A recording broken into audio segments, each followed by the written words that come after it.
Hey everyone, hope you're doing well. This is my flag plants video where I plant my flag on some stuff that I really believe in. And this can be players, it can just be draft philosophies, it could be really anything. I'm not going to do a sleepers video and then a fades video and then another video about players that I really like or something like that. It's all going to be in this video. It's going to be super casual. As you can tell, I'm not trying to content farm on this channel. It's just whenever I feel the need to make a video, I make one. This is going to kind of encompass all of my big thoughts about this fantasy season. And we'll start off with my targets, which the only targets that I felt like super genuinely excited about were Dak Prescott and also George Pickens. As far as Dak goes, I think Dak is the most interesting quarterback after the top 4 or 5 guys. After you get past Joe Burrow, I think you just hang out for a few rounds after he's drafted, and then you take Dak Prescott when you think that those second-tier quarterbacks are going to start going. Don't be too aggressive on him, but I don't know how this team doesn't pass a ton and run only when necessary. So I think Dak and George Pickens are great picks. Another target I'll throw in, but I won't talk much about, is Kyren Williams, just because we talked about him in a whole video last time. So he's a great choice because he's falling to the 3rd round and he's a 2nd-round player. It's really as simple as that. He could arguably be a 1st-round player if you're just looking at raw numbers. And I did actually have one more sleeper. Tucker Kraft, the tight end for the Green Bay Packers, came on last year, was about tight end 7, depending on your scoring format. And this is a guy that I'm targeting simply because I really don't think I'm targeting him in the traditional sense where I would reach for him. However, none of the second-tier tight ends do a lot for me this year. And I think with tight end and quarterback, there's just a steep drop-off after the elite guys. And that's often the case, but I think it's really pronounced this year.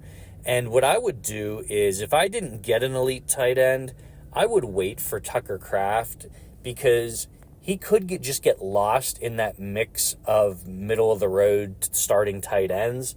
Or I just think there's a lot of leagues where there's going to be some owners, they're going to be like, Tucker Kraft, who's that? I don't even know if I know that name.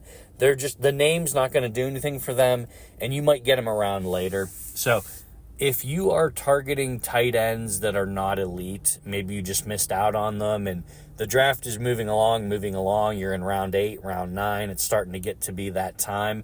Tucker Kraft is the guy that I would go after, especially if you wait an extra round at the position and he's still there where you thought he might have been already gone. Definitely pounce at that point.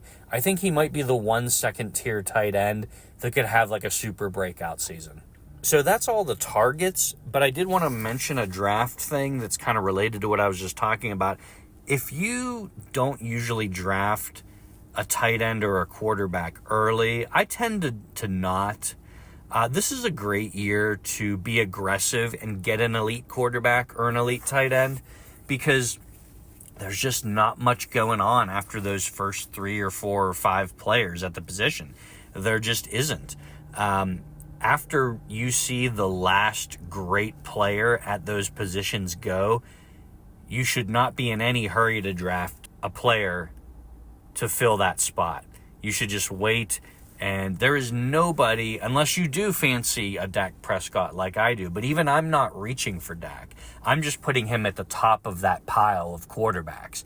So I'm going to take Dak over Jordan Love or Bo Nix or something like that. And if you don't agree, that's fine, but this is my video. So I'm just saying I think Dak's the one to go after if I were you. But if you don't get one of those elite guys and you don't have anyone in particular after that you need to have, I would go ahead and wait and wait and wait, maybe more so than most years, because if you dumpster dive at quarterback, you're still going to get a young quarterback like Michael Penix or Bo Nix.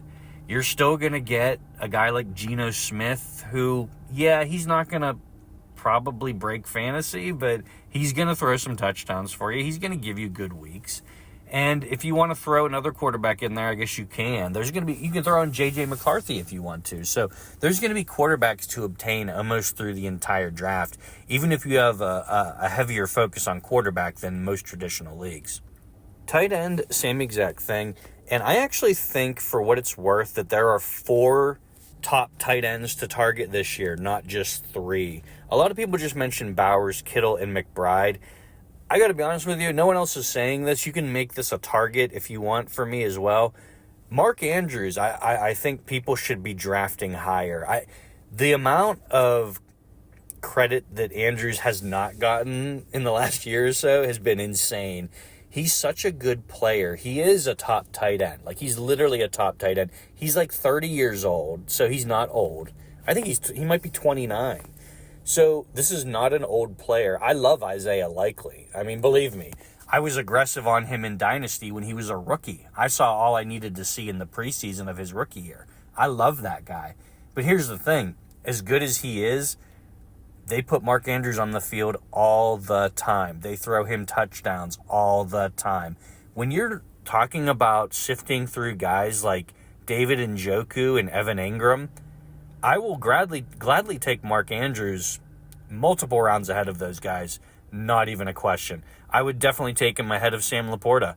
That's just me. So, other than those 4 guys, though, including Andrews, I am not taking a tight end probably before round 10. You can get Tyler Warren. You can get Colston Loveland. Some people are going to shy away from the rookies, but I think they could produce this year.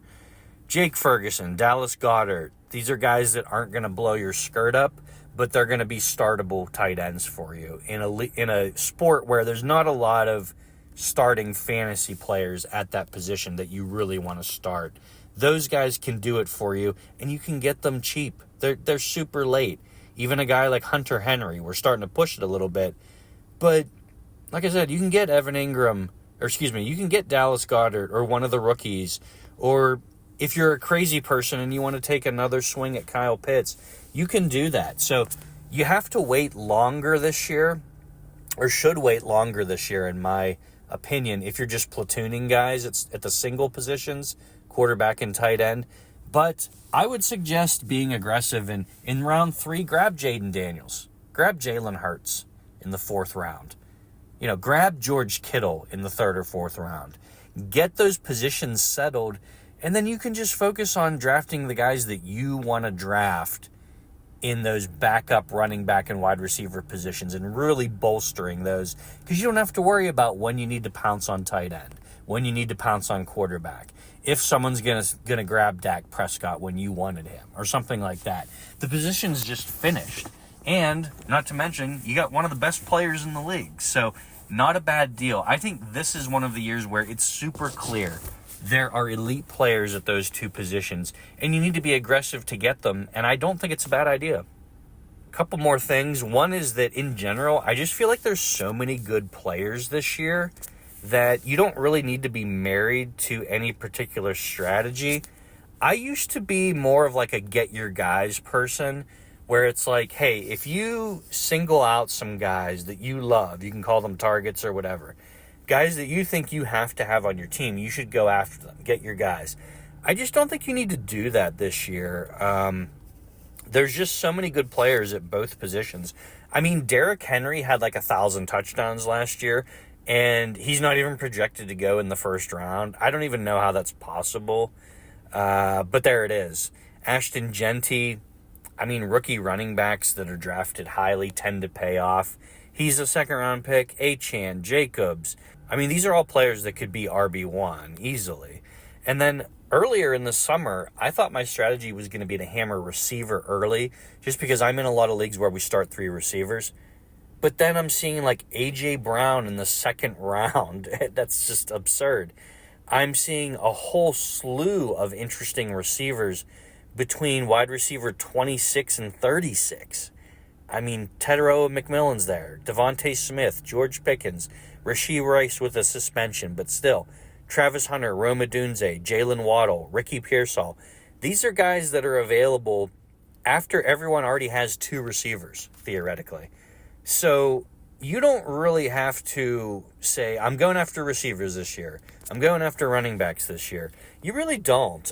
You can kind of be fluid, obviously do mock drafts and stuff and see how things shake out and see if you're happy with teams depending on what strategies you go with. But I was receiver heavy earlier this summer, and I've switched it to kind of just don't worry about it. Just with running back and receiver especially, just go best player available and just kind of use some nuance there, but otherwise just take the best guy that makes the most sense for your roster. You don't have to hammer certain positions or lay off certain positions to try to get value later. I think you can do whatever you want this year, really.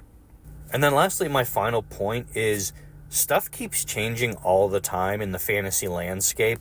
And I think this year, more so than most, it's just every week something happens. There's a bit of news that just changes the calculus slightly. For example, Matthew Stafford's back. What the hell is going on there? It seems like he's fine now, but it's really worrisome. That calculus might change again. Everybody was freaking out about Stafford and the Rams. Now they're going to breathe a sigh of relief. But if he misses another practice, things are going to change back again. Same with Chris Godwin. We learned that Chris Godwin's probably not going to start practicing till about week 2. So that means he's probably going to be ready week 4, 5, 6. Now, people were going nuts over Emeka Egbuka when they heard that Chris Godwin wasn't going to be ready, that he hasn't been practicing, and rightly so. But now we're hearing he's going to be ready in a few weeks after the season starts. So that puts a damper on Egbuka somewhat. And it doesn't mean that you shouldn't draft Egbuka or be aggressive on him, but there's a lot less reason to be aggressive on him when you know there's 2 healthy receivers ahead of him when the season rolls into October and November.